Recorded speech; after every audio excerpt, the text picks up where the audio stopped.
Hello, I'm Colin Green and you are listening to Spike Pit. The Anchor apocalypse is upon us. The mobile messaging function has gone away and I say good riddance. Don't panic, folks. In this episode I've tried to give you some clear instructions on how you can reach me, and I hope you follow those instructions and I wish you the best of luck. It's quite simple, it's robust, it's tried and true. I've used it a lot myself, and I'm also gonna play some of the last messages left using the old app. It's been a nuisance, but I say keep calm and carry on. Recent changes to the Anchor mobile app have caused my listeners, it would seem, a good deal of confusion and some level of annoyance.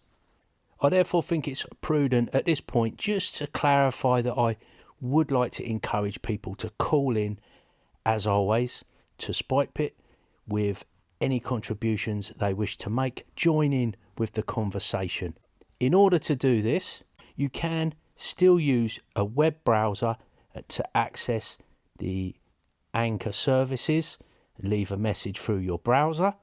However, if you are on the move and you prefer to record using a phone, this is my recommendation. Use a recording app. My app of choice is Easy Voice Recorder. Then take that recording, attach it to an email and send it to spikepitpodcast@gmail.com.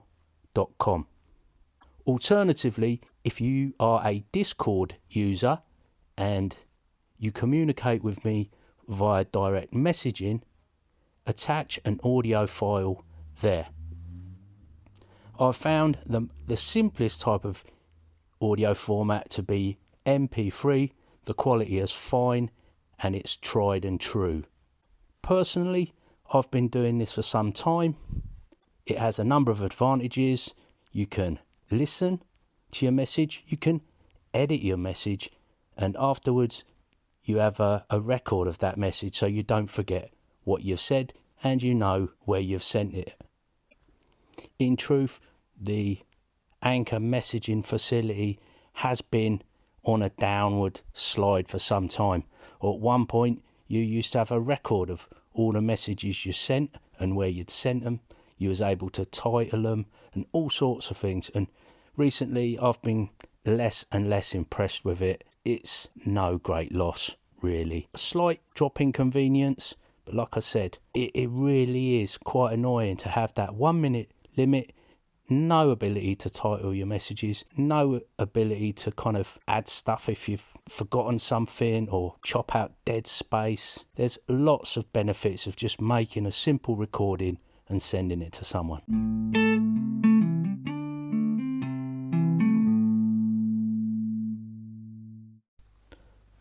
So I've got some call-ins to play for you now.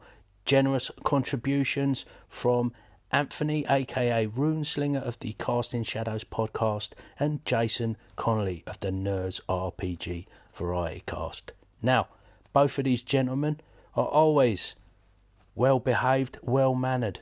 No sense of rudeness or snarky comments. That is how I would like to keep the messages on Spike Pit. Feel free to challenge me and challenge my callers if you so wish, but I would like to keep it civil. Recently, I did hear some what I regard as out of order call-ins on a fellow podcaster's show, and yeah, it was a little bit frustrating, shall we say. Disappointing that the caller in question couldn't conduct themselves in a more gentlemanly manner, and yeah, that's the sort of thing I could really do without on my show. So if you feel that you would like to leave a message like that, let me tell you, not to bother wasting your time. Hello, this is Anthony calling. Just calling to congratulate you on completing with style and a certain flair. I really enjoyed your contributions this month, which I guess should come as no surprise. So, right on. That's a pretty iconic cover. I can distinctly remember, because I had an earlier version of Basic, which is still a cool cover, but it's not that cover. I've always been kind of specific about my art. Yeah, no wonder so many people leapt into the hobby in 1983, right? Well, the other thing I'm calling about is multiple game masters sharing a setting and running it round robin. One of my responses for RPG A Day this month touched on that as, the answer to my perfect game involves that kind of play. It's been pretty common throughout my time. That's how we really started playing right from the very beginning for me, and it's something that I have kept up with. Not everybody that I've played with is familiar with it, so sometimes I have to introduce it or remind people. And through the years, we've discovered different ways of doing it more efficiently. We've also discovered many ways to do it less efficiently. But it's nice when everyone gets a chance to run it that wants to, and everyone gets a chance to play it that wants to. I find that really gives a rich setting and really intriguing characters. We have a couple of examples of it in action in the actual playlists on my YouTube channel. Most recent, I guess, would be our play of Ron Edwards' game Circle of Hands, which is an Iron Age, pretty brutal fantasy game. We also are demonstrating learning a new game, and we are sharing the game mastering responsibilities in a shared setting. And we also do a Ubiquity game by Triple Ace Games called All for One. It's a Musketeers game, All for One Régime Diabolique. And there we're also doing a shared setting with rotating game master duties and a whole bunch of other things going on there. So if people are curious, they can check that out. But anyway, this is a topic that I love, and I might do a broadcast on my own about. Anyway, thanks. You did great. So a little change in audio quality for you now, folks. Hope it's not too jarring. I've gone al fresco, and it seems appropriate because this is where I did most of my RPG A Day recording from, enjoying the beautiful summer that we had over here in the UK. And many an hour was spent over the summer holiday recording the RPG A Day podcast.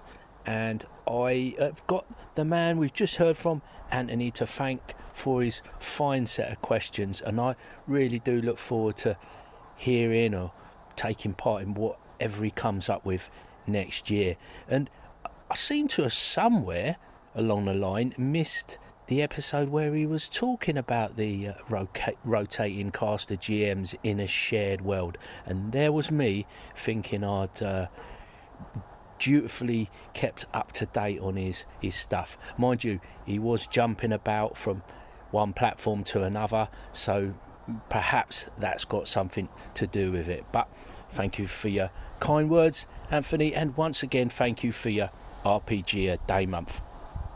Now we've got my buddy Jason coming on now, and he mentions the kids. I'm back at school, as I said, and I have suffered a little bit of a somewhat frustrating setback in my plans. It would seem that I am not going to be able to run my RPG club at present.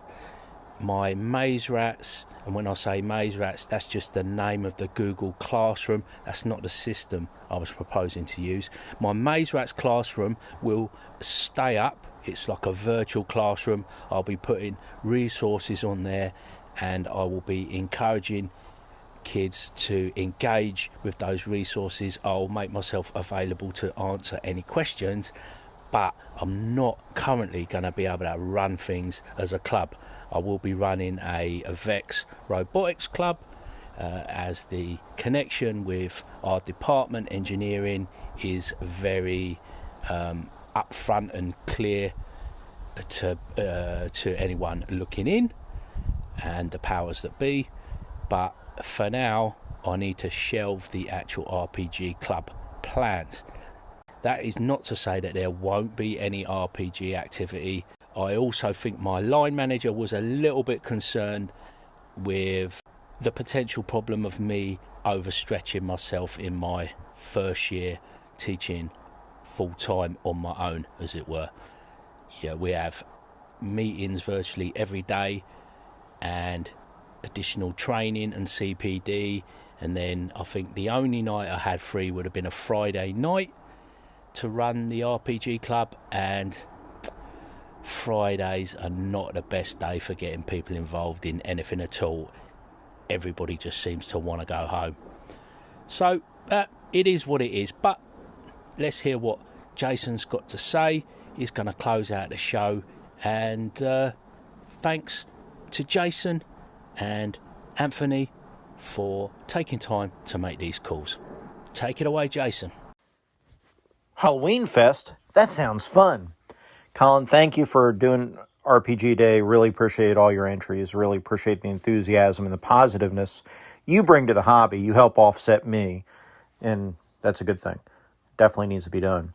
As far as re-releasing the old stuff, I know I've given you a hard time in the past, but definitely you have good reasons to, go through and scrub it. Not that you put out, bad things, but you have professional reasons and that you need to scrub your older stuff, and I get that. So I appreciate your throwing it out there, but don't feel the need to be hasty.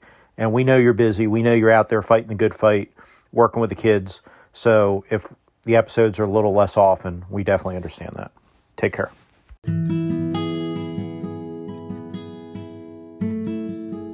And there you go. That is a wrap. A big thanks to my callers, and a special thanks goes out to the pit crew, those generous folks who are supporting my endeavours over on the Spike Pit Patreon. And last but not least, I want to thank you, the listener, for taking a bit of time out of your day to listen to old Spike Pit. Take care, and I'll catch you later.